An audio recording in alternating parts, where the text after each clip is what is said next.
Welcome everyone to today's LinkedIn Live conversation. We're in workforce series, but from a buyer's perspective in terms of what buyers are prioritizing in the second half of 2026. Corporate buyers have been busy taking on challenges in an ever dynamically changing environment. We've had wars, tariffs, and other things that are AI challenges that are happening across the board. And so it's definitely been an interesting year for everybody. Our special guests today are Brian Decker, Global Contingent Workforce Senior Program Manager, Country Role. Welcome, Brian, and congrats on the new role. Thank you. Yeah, I'm excited to be here. Dr. Jeremy Agler, Director 2, Enterprise Programs Procurement at Raymond James and Associates. Welcome, my friend. Thank you, Ash. Pleasure to be here. And then Geoff Dubiski, Global TA Lead, Contingent Workforce Strategy Planning at Intuitive Surgical. If he is internet working, we should see him shortly. So I guess let's start off with midway into 2026. What are your top priorities and how have they shifted?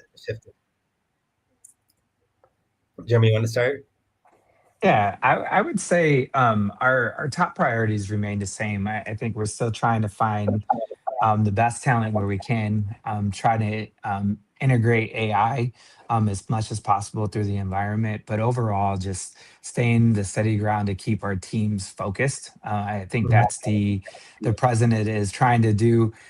We touched base a little bit before, but I think the moral of the story is how can we do more with less, right? That's going to be the continued argument of how we try to drive change in our group. So that will continue to be our priority, not just from our program standpoint, but just from an organizational standpoint, is just how can we continue to have the progress that we're doing today, but doing it in a way that we haven't done before. And do you think, to follow up with that, do you think 2027 will be how to do more with more? I don't think we'll ever get back to how we do more with more from a resource standpoint, but I do think we'll get back to an environment where how do we utilize the talents that we have and take to use those talents, right? Because I think that sometimes we forget that our teams are very talented individuals and we use them for one purpose only, not realizing the talents that they bring. So I think if you want to go from a more standpoint that way, we could argue that our teams will be doing more because we're utilizing their skills in a better way. Yeah, that makes sense. And Brian, I know you're joining the organization recently, but maybe talk about like what are you looking to establish in the second half of the year? I obviously my priorities have changed quite a bit, having just switched into a new opportunity. But I do think overall, just from the mindset, it's still the top priority for me is working to build a program that is moving from reactive to proactive, being more of a strategic partner than just a tactical one. And so every place that I've been, that's really been the goal, is to get that and be a lever that is used at the front end. Yeah. I like that point, Brian, because I think that's the part that we often forget is that our roles are strategic. It's relationship based, right? We should get to a point where we're not always reacting, but we're giving the business units that we support that strategy of going forward to help sure their success. Absolutely. And what keeps you up at night regarding that? Is it more the strategy side or the tactical side? I think both have their points or you're, keeping up at night. The tactical is very much in the moment. We're all in businesses that the leaders need to get something done. And so you need to answer those solutions. I think where I really put most of my worry would be is that I want to make sure I'm pointing out that maybe the answer we're solving today isn't the long-term answer, but so we can't just fall in love with this process because we need to think big picture. And so trying to get that mindset of like, we'll solve today, but we have to always think about tomorrow and how we're going to scale. Exactly. Jeremy, you want to add to that? No, I couldn't agree more with that. It is, I think a lot of times we try to solve today and don't look at the future, right? Because we're only thinking then and now. And I'm like, if we thought about how we could solve a lot of our potential issues, I think we overcome it. So, yeah. And what kind of gaps? I mean, we talked about AI briefly, but what kind of gaps are you seeing in the future? Where do you see the skills and experience that are not aligned with the high demand to be in the future or the rest of 2026 to fill the workforce?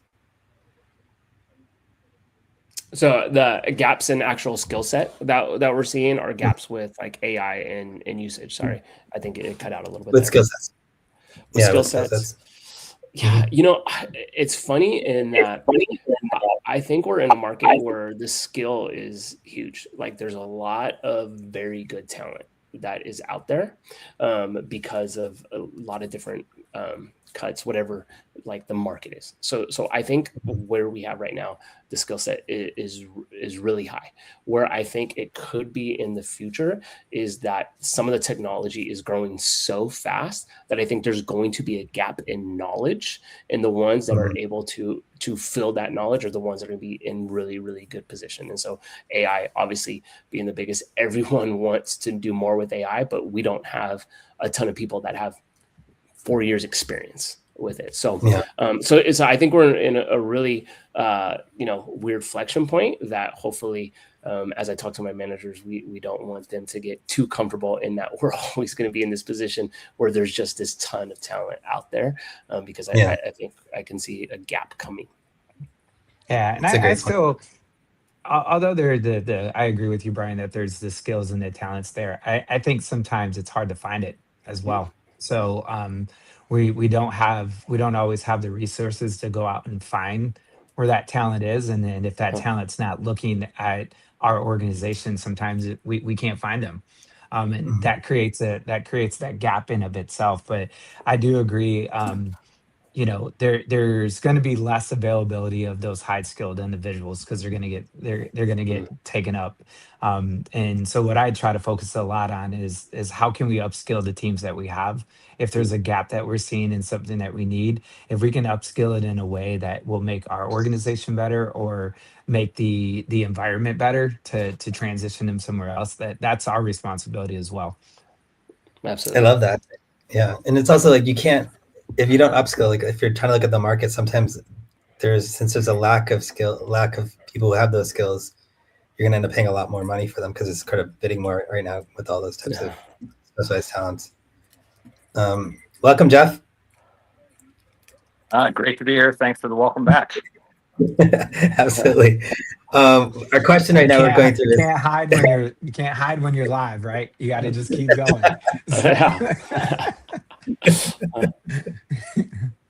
And hearing me around AI, so it's cutting me out from a couple laptops and a couple phones, but here I am. There you go. We were just asking, what gaps are you seeing in the marketplace right now, and what do you think is going to be in high demand for the rest of 2026? And how do you intend to fill those gaps? Wow, it's. I think I don't think we have Geoff. I think he's just circling on us. Oh, am I? No, I'm here. I think in tends to be always the critical talent around technology. And of course, as a manufacturer, we're always looking for skilled and trades and everything in between. The biggest thing is quite honestly ensuring that we have a good forecast for our suppliers and partners, so that quite honestly they can get ahead of that curve.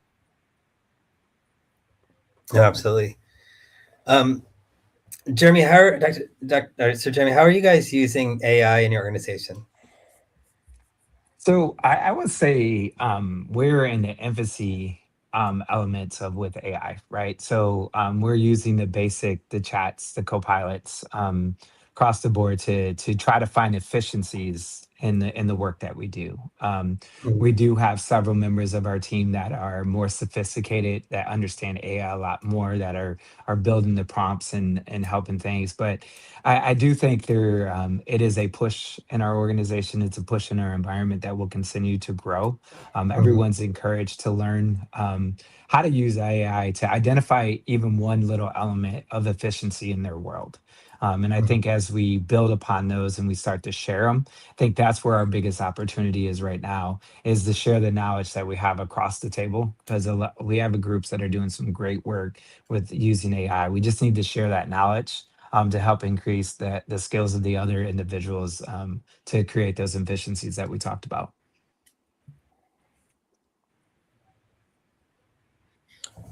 And to follow with that, are you asking your MSPs to also implement AI, and how are they bringing something to the table for that?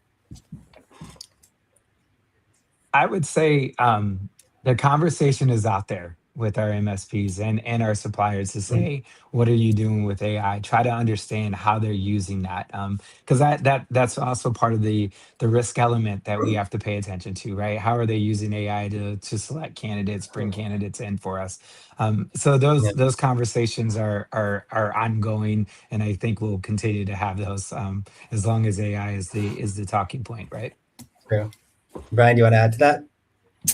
Yeah, no, I think we're in a similar spot as same as with Dr. Jeremy here too, in that the companies that I've been in, and I've only been this one a week, so I can't speak a ton there, but the previous ones, we were a little slower to AI because we're so worried about protection and what information was going in. So it was very dependent on the individual user and how they were effectively improving their day. And I would say kind of maybe like the low hanging fruit of, can I, clean up the inbox? What are some of the daily tasks that I can use AI to kind of help alleviate some of those? So again, I do agree with them. Like, it's something that, you want to be able to knowledge share, because I think the gap between the worst person in the company and the best person in the company was huge there. But there wasn't a program wide like use of the AI, and like this is how we effectively use it. With the suppliers, I am always interested in what suppliers do. I think their ability to have a little bit more freedom is really powerful, because I'm able to not only see what they're doing, but also have some use cases that I could bring back to the company and be like, hey, whether it's screening, whether it's just overall like testing when it comes to candidates for on the technology side or on skill set side, I really am excited to see what they do. I don't ever mandate it. I'm not pushing anything, but the ones that are kind of leading that, I'm always excited to talk to about that. Amazing. And Geoff? Yeah, I think I'd probably echo most of the remarks. We're leaning in a number of ways, and being very careful and methodical about how we're using different AI platforms here inside the company. Adoption's been good, excitement's been good. Of course, we're looking at AI leverage inside of our robotic platforms as well, right? And so that is something that's underway. I think from the supplier side, again, I'm a bit of a scavangelist. I know I've used that word with you before, Ash. I am always skeptical of technology until it really proves itself, and we've been in a hype curve about AI for forever, it seems. What I've told our partners is simply this. Number one, from a risk profile, we do need to understand if any AI is truly touching us, and quite honestly, the only interaction we have with them is through our VMS platform. So there's some distance there, but what I've basically said is, from an economic lever standpoint, because let's face it, there's been no movement inside of the MSP fees for a very long time. If there are ways for them to leverage that and make me a more profitable, right, company, please do so. I don't care if you've got 100 bots and one person managing this account, or you've got 100 people in one bot running this account, but SLAs need to be the same. Or better. And quite honestly, we are still a human touch organization, and I think as an industry, right? So it's that delicate balance.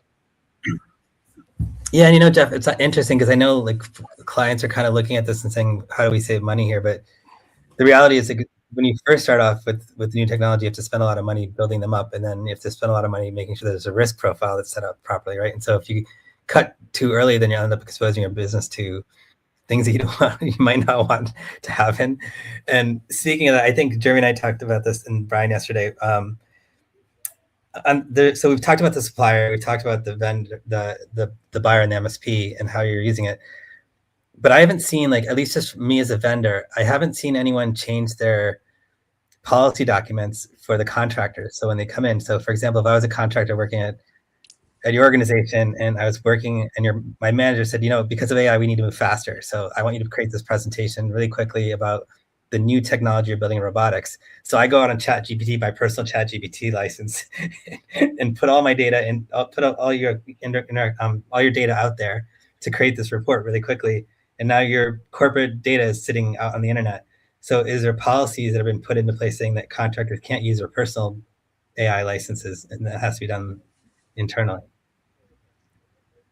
Has anyone looked at those kind of Yeah, things? it's a great point. We've done that. I mean, we've had a policy in place about not transferring any of our data outside of our ecosystem, period. And we control that very closely with either laptops that we deploy or a VDI platform. And so that's been both pre-AI as well as post. And again, we do offer our own sort of, we have vetted and approved certain things, Copilot and others, that people do have access to or can be granted additional license access by permission and by necessity. So we feel we've got, you know, and I never say 100%, there's always something trying to slip through and slip around, but we've gotten ahead of that curve. Oh, great. Yeah, I would agree, Geoff. I think just in the nature of the world that we live in, we need to protect client data as much as possible. So we have those in the role. Can't protect it 100%, but I have to believe our IT knows when our data is being taken out of somewhere and tried to put somewhere else. So. For sure. And then are there any policies, are you guys looking at for future out of your vendors? Are you looking for them to help bring talent in that's sort of AI ready for your systems? But I think two things. Number one, I know you were looking at the contractors part. We have actually upgraded our MSAs, right, and our engagement framework to include language around cyber risk, cyber security.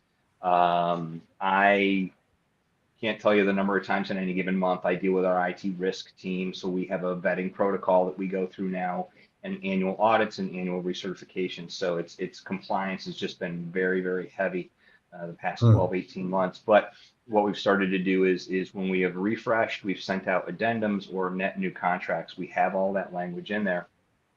Pivoting to obviously the supply of that type of labor. Yes, it's interesting. So many companies will say they have availability or access to those individuals, providing the level of talent, and or the timeliness of it, especially with our policy around being in the office, right, to provide a collaborative effort with teams has been a little bit harder. And so our partners have really had to dig in for sure. But I also think that, it just prefaces the fact that it's always a math problem.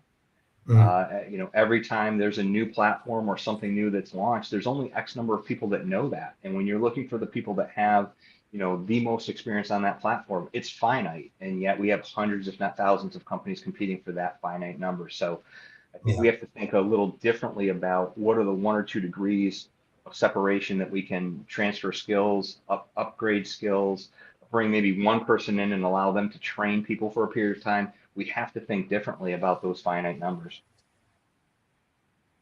Yeah. So that's a great point. I think it goes back to what I said earlier about that upskill, right?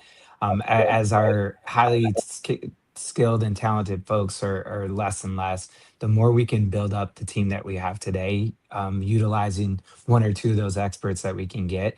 I think we can make the change and the difference in an organization through that way.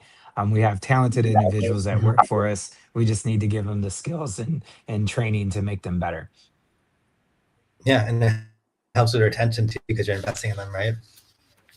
Exactly. Brian, any other thoughts around this? No, I mean, I would just echo the same things Jeremy and Geoff said. They covered it really well. And have you seen, because I know like the last 2 years, there's sort of been a big push from CW to SOW. And so there's kind of leakage and T&E falling into that group. Have the organization started looking at more audits in those practices to make sure you capture the spend and move it back to the right place? I would say yes. Yeah. We've taken a lot more look into the work that is being performed versus how it's coded. Interesting. We've actually done three things I think that have been incredibly helpful. So number one, on the heels of our security team going to a global badging database, we actually were able to harvest, right, all the people in terms of who they were, what they were doing, who they worked for, why were they there, and bump that up against our contingent list. That was kind of number one. Number two, we created a global taxonomy around labor engagement types. Still trying to get rid of SOW labor as a category and trying to tag it around professional services, managed services, and outsourced services. But it really gave us a good lens. Secondarily, we've added my team to all the ID access management requests, either digital credentials, badging, or both. And so we're reviewing those. And we have actually started to halt the onboarding of 10 people and said, where's the SOW? Let's vet it. Let's understand and make sure it's correct. And I'd say right now, about a third of those have wound up back inside the time and materials program. And then the others have been moving forward with a true vetted SOW. And then lastly, excuse me, is working so closely with our procurement team. They've been fantastic. Anything that comes even before onboarding that does not have the criteria for SOW or looks like time and materials is flagged. And we're able to triage that and work directly. So we're not 100% there yet, but from a global lens, we have a full nose count, 100% of everybody that has a badge or digital access. We have a categorization for them. And little by little, we are starting to put them sort of left to right pocket. Oh, interesting. I mean, the onboarding piece is really interesting. I haven't heard somebody do that before. It's a smart idea to sort of capture it. Yeah, I think you catch it at onboarding. You can catch it at P cards. If anybody still has corporate P cards, do an audit, do a lookup on SIC codes. They're there. The other thing is, believe it or not, one workaround that still exists, unfortunately, is visitor logs. So we have we worked with the security team to put a tag on, and anybody that has a certain number of visitor badges per week or per month gets flagged, and then we go have a talk with the manager about why this person's visiting so often. Interesting. Your organization is really big on-site. So do you have a small workforce that's remote at this point? And when did that shift happen? And has that created challenges for you from a recruiting standpoint? Yeah, absolutely. Well, I mean, obviously, an enormous part of our contingent workforce happens to be in manufacturing and logistics, so that's always been on site. But during the COVID period, as I'm sure everybody did, we found a lot of phenomenal talent that we allowed to operate remote. The return to office has been a strategy that we've been working on for about 2 years. The company's done a great job at detailing the where, the how, the why, and the when. But it's been disruptive from a contingent standpoint, right? Because so many people are truly just enjoying the professional side of being able to be on the screen at home.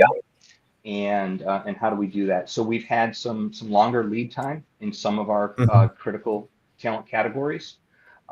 We've had some of it shift by design into true SOW that we can allow an on-site leader to be there and manage a remote team. So we're working in and out of the margins right now to get our business cadence back. We're not fully there yet, but we're finding the right path. Interesting. Jeremy, are you guys doing that as well? Or are you okay with remote right now? Majority of us, we're hybrid. So we just like Geoff, I think about 2 or 3 years ago, we started our return to office. And I would say it's the same outline, the very detailed why, the importance of collaboration. And I do think it could be tough to find talent, especially in the contingent work to be in the office. But I think they've enjoyed actually being in the office, the contingent workers that we have, because that's how they're going to be able to connect with the leaders in of itself and understand what the project's going on. So I think it's ever evolving. Remote work did spoil a lot of us, right? When we enjoyed not having to, have those crazy commutes to work. But I think it's the new norm now. So return to office is the new norm. COVID, believe it or not, it's crazy. It was 6 years ago. And so, we want to just continue to move forward. But I think the more organizations are going to return the office, I think that's going to be the norm across the board. So the talent will adjust accordingly. I think an unintended consequence, though, when you're starting to plan this return, is do you have enough space for all these people to come to the office, right? Some people shed square footage, some people didn't. We've actually been building like crazy, but we found some pinch points as well. So we had to work with our real estate team very closely and our workplace services team to not only in bringing people in, but they're now on the roles of review for bringing new folks on, because space allocation is becoming just one of those key critical pivots of, yes, do I have approval from headcount? Yes, do I have approval from finance? Yes, do I have approval from, but by the way, did workplace services have space? Yeah. Do we Have you thought about bunk desks? Stack them. Brian, is Crunchyroll mostly remote, or are they also doing return to office type of movement? Yeah, I believe it's a return to office, that they've put fully in, that as I was hired to go into the office. I don't know how widespread, again, this is a week into it. But I know that like the previous role, we had a return to office, and it was coming back after COVID and getting people more and more to like a hybrid, like 3 days, 2 days type of thing. I think where there has been some friction when it comes to the contingent side is that with the program, companies are always looking to find opportunities to save money. And so a lot of that comes with not recruiting in areas that are higher spend. Obviously, Lyft, we were out of San Francisco, so we were finding other locations. That all of a sudden becomes an issue when you have great talent. You don't want them to walk out the door, but they're not in a location where you have an office. And so to me, that's been the kind of the friction point between hybrid, allowing your contingent workers to be remote, and then at the point you want to move that person over into a full-time. Yeah, and I think just to throw one other thing that tag along with that too is, managers are always looking for talent, always looking to save a buck.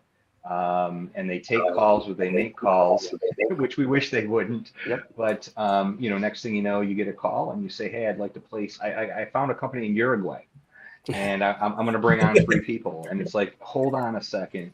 And so again, from a compliance standpoint, the tax team has also become one of our best partners, because there are a ton of, especially in a remote work that has happened post-COVID, whether you're in a state-by-state fight or municipality fight about where work is performed and is it taxable, right? Obviously, new countries are taking a look at that as well. And so we're vetting very much with our tax team the aggressiveness of any particular country or municipality, how and when we can actually engage without a tax risk, or quite honestly, is there a certain number? Is it 1? Is it 3? Is it 5? Right before we have to make a decision. So I just caution those that are listening. Be really careful with just, there's great talent out there, and sure, it might be low cost, but just make sure you're not putting your company tax at risk, because it can be amazingly enormous fines. No, absolutely. And I have to look, I'm a big fan of remote work, but I think the remote work during the COVID era ended up started scaling some fraud, because people had multiple jobs because they didn't have to go on site and stuff like that. And then I think AI basically put gasoline on the fire and allowed people. And so I kind of feel like if you're doing remote work right now, it wouldn't be bad for companies to either require you to come in for an on-site interview, or when you start, you have to be on site for the first week so that you're not a North Korean spy that's got a job here, and like you're not a fake candidate. So I think that would help reduce the fake candidate piece, just because there's so many tools right now to pretend I am somebody I'm not. What are your thoughts around that? I agree. I think it's amazing how we forgot about the in-person interviews, right? I just I've hired a few people in the past couple of years on my team, and the first time I met them in person was when they walked in the door to get their badge, right? Because it was all through Zoom, and of course they were the individuals that they said they were when I spoke to them on it. But I like that idea of having some kind of on-site interview conversation, or at least coming into the office, because that's a great way to meet the team and the leaders that you're going to work with as well. Because I think that's the challenge sometimes with remote. Trust me, I enjoyed my time working remote, but I do feel you get you get disconnected with the leaders that you work every day because you're still staring at them in a little screen, right? Versus being in front of them face to face, having a conversation. Yeah. And I think you need to move the vetting a little further upstream too. So whether it's on-site final interview, or one of the things that had come up regularly in this fraud was, people had an issue with their camera. That's okay. We'll reschedule until your camera works, right? And then all of a sudden you're ghosted, and you kind of got over that risk. For those that we do allow a fully remote engagement, and there's a lot of hurdles to get that approved. We're really looking at a couple of things. Number one, our background check provider is adding on technology to take basically selfie and bump it up against documents that are provided to ensure that the person that's at least purporting to be them is them. That's number one. Number two, I know we worked so hard, at least in this country, to get to some type of e-signature on documents like an I-9. And things like that, but E-Verify. But we're even considering, from the contingent population, if our partners cannot actually physically see a person in the office, that they require a signatory to actually witness their signing of their documents, along with copies of their appropriate documents. And so again, very quickly can chase off anybody that's looking to potentially engage in fraud. And then lastly, is again making sure that once they're onboarded, and if we have credentialed them, they are on the screen regularly, right? And it's the same person that we saw. Every time we kind of tighten our grip, you're going to find ways around, but we're putting those in place. I love that. I love that you're mixing old school techniques with wet new school. signature. I know. Who would have thought? Next, you're gonna have a notary. Exactly. Go get a notary. That's what you need. Brian, what are you excited about for the next year about your new role? Oh man. Before we go on, there's one thing I did want to kind of touch on the previous conversation. I had a thought on that, and that I do loved both aspects of coming on site as well as the remote. I thought both were incredibly generous on both sides that I did when I looked back. I do worry sometimes whenever there's a situation, companies will go too far and throw the baby out with the bathwater type of thing. And one of them, the on-site interviews, sometimes I'm always mixed when it comes in the contingent aspect, because it can slow up some things. And a lot of times when there is a huge slow up on the process, that's when I've seen managers go and try and do the SOWs and work around, because that's simple to them. They understand, I just signed this paper. I see exactly what this total cost is. Let's just get this done. So I think there has to be some good guidance around that. It just can't be, this is what we used to do pre-COVID. We used to have 7 interviews. So let's go through that, or whatever number it may be, and on site, because I think it's not the world it was 6 years ago, but it's not the world it was 10 years ago. So we have to find a good middle ground with that. It's a great point. It also ends up costing more because you get into bidding wars if they have multiple offers. Yeah, things like that. Absolutely. Process. And then what? Sorry, what was your other question? What am I excited about? Excited about for the next year. Yeah, I think we touched on it a lot here, but our industry, in which I love, is so relationship driven. And having these connections, because there's so much change management that goes along with it. So if you don't have these relationships, you're never going to bring people along with their journey. And I think for my new role, it's getting into a new place, having new perspectives coming from their side, but also bringing some of the relationships that I have previously to just, like I said, try and build that strategic partnership. So I'm just really excited about diving into that. I love that. And what are you most optimistic about in the terms of the future contingent workforce for 2027? Let's roll right into that. No, I think it's great. I think, in the years that I have been in here, I have seen just the program grow exponentially, in that we've had a lot of the leaders in this space move up into positions that kind of are now looking as contingent workforce as kind of a total talent lever that they can use, and it's just continually growing. And I think, Jeremy, you had said earlier in the conversation, we forget sometimes that we're strategic partners and just get caught up in the tactical. And I think every year it's just getting more and more of that strategic partnership and the value we can add to companies. And so I'm really excited about the continued years growing in that. I love that. Jeremy, what are you most optimistic about in terms of the future of contingent workforce?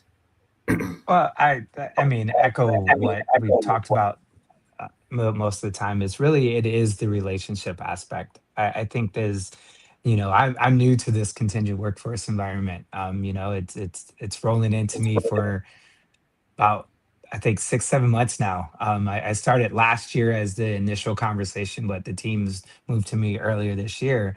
And I think it's still relationship building that I need to do.